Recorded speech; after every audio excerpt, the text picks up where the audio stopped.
బతుకు ఆడు ఆటలో మరణమంటే ఏమిటి?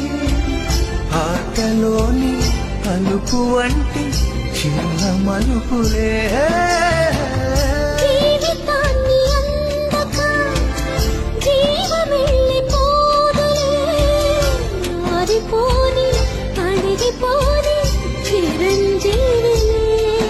తన నిండుగా చేసులే ఇక నిండుగా ఆశలే.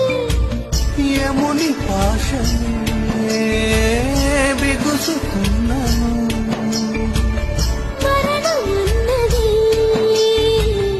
మరల జననమే. నిండు నూరేళ్ల సావాసం స్వర్గమయ్యింది వనవాసం. దండగుచ్చాను